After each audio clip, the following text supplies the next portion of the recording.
नमस्कार मित्रों, आज हम भारतीय संविधान की अनुसूचियां के बारे में पढ़ेंगे और बहुत ही शॉर्ट तरीके से पढ़ेंगे और डिटेल में भी पढ़ेंगे क्योंकि हमें लंबे समय तक याद रखना है। और एक किसी भी अनुसूची से एक क्वेश्चन अक्सर पूछ लिया जाता है कि किस अनुसूची में कौन सा प्रावधान है। तो भारतीय जो संविधान था उसमें मूल संविधान में 8 अनुसूचियां थी। कितनी थी? मूल संविधान में 8 अनुसूचियां थी। भारतीय संविधान की अनुसूचियां, तो मूल संविधान में कितनी अनुसूचियां थी? मूल संविधान में 8 थी। वर्तमान में कितनी है? वर्तमान में 12 अनुसूचियां हैं। तो कौन सी अनुसूची किस संविधान संशोधन के द्वारा जोड़ी गई और किस अनुसूची में कौन सा प्रावधान है, इसके विषय में हम सीखेंगे। तो अभी अपन बात करते हैं प्रथम अनुसूची।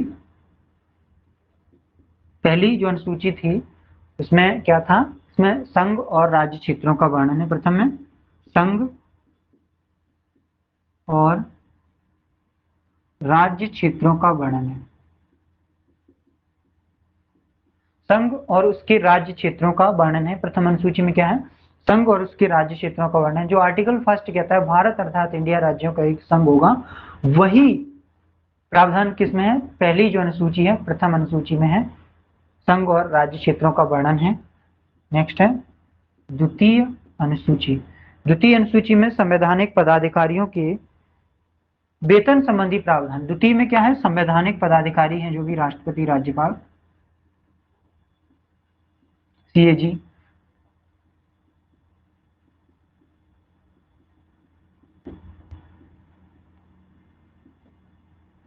तो द्वितीय में क्या है? संवैधानिक पदाधिकारियों की वेतन भत्ते संबंधी प्रावधान।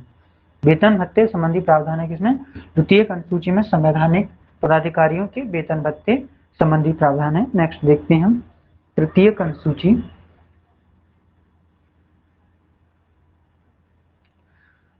ठीक है, द्वितीय में संवैधानिक पदाधिकारियों के वेतन भत्ते संबंधी प्रावधान है। पूछा जाता है द्वितीय अनुसूची में क्या है? तो संवैधानिक पदाधिकारी जैसे राष्ट्रपति, राज्यपाल, सीएजी, इनके क्या है? वेतन भत्ते संबंधी प्रावधान है। और नेक्स्ट अपन देखते हैं तृतीय अनुसूची में। तृतीय अनुसूची में है राष्ट्रपति सॉरी संवैधानिक पदाधिकारियों की शपथ का प्रावधान है।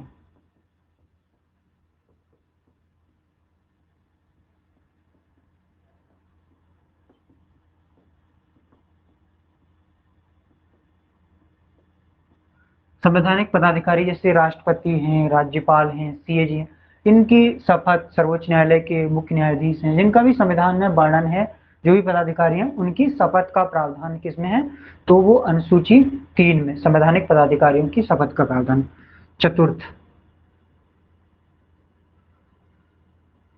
चतुर्थ में क्या है?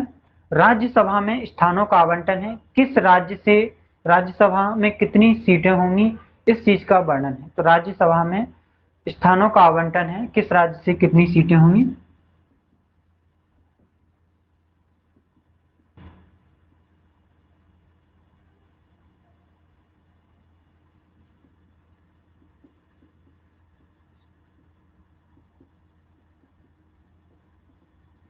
राज्यसभा में क्या है? स्थानों का आवंटन है, किस राज्य से कितनी सीटें होंगी।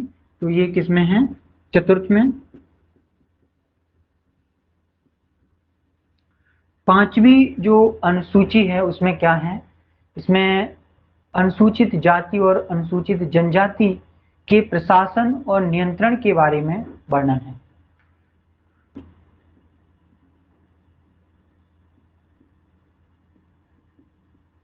विभिन्न राज्यों में अनुसूचित जाति और जनजाति के प्रशासन और नियंत्रण के बारे में।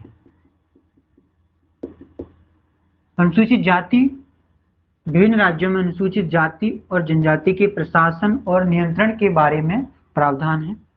नेक्स्ट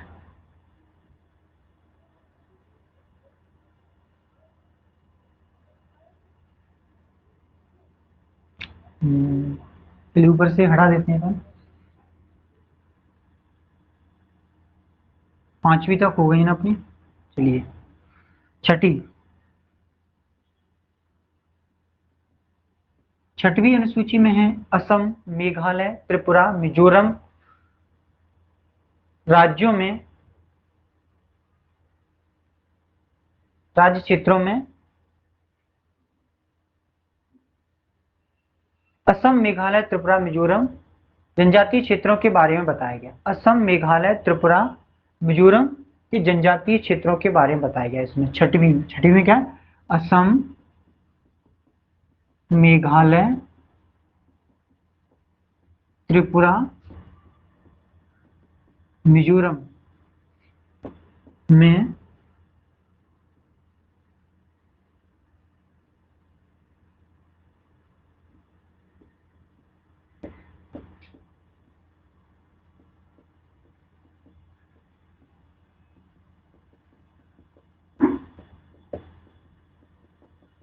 अनुसूचित जनजातियों के बारे में बताया गया है। इसमें क्या है?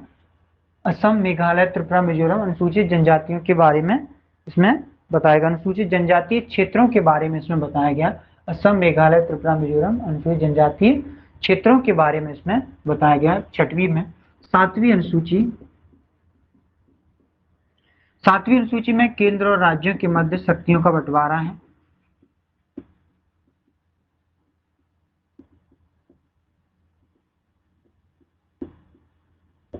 केंद्र और राज्यों के मध्य शक्तियों का बंटवारा है। अब ये 3 तरह की सूचियों के द्वारा होता है बंटवारा। 3 तरह की सूचियों के द्वारा होता है बंटवारा। वो कौन कौन सी? राज्य सूची, दूसरी समवर्ती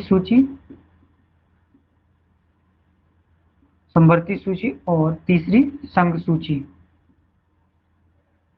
इन सूचियों के माध्यम से केंद्र और राज्यों के मध्य शक्तियों का बंटवारा होता है। राज्य सूची के विषय पर केवल राज्य सरकार कानून बना सकती है। समवर्ती सूची के विषय पर केंद्र और राज्य दोनों कानून बना सकते हैं। संघ सूची के विषय पर केवल संघ सरकार मतलब कानून बना सकती है, केंद्र सरकार कानून बना सकती है। ठीक है, तो ये 7वीं अनुसूची। नेक्स्ट है 8वीं।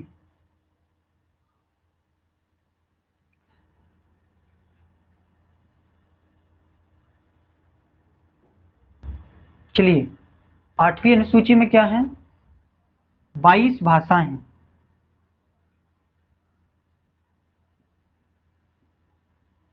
8वीं अनुसूची जब भारतीय संविधान लागू हुआ तो उस समय पे कितनी? 14 भाषाएं थी। 8वीं अनुसूची में कितनी? 14 भाषाएं थी मूल संविधान में। लेकिन 21वें संविधान संशोधन द्वारा इक्कीसवें संविधान संशोधन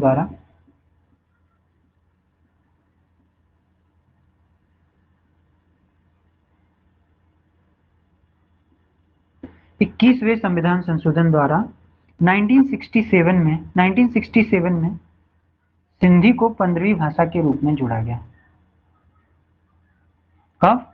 21वें संविधान संशोधन द्वारा 1967 में सिंधी को 15वीं भाषा के रूप में जोड़ा। क्लियर है इतना? चलिए नेक्स्ट देखते हैं।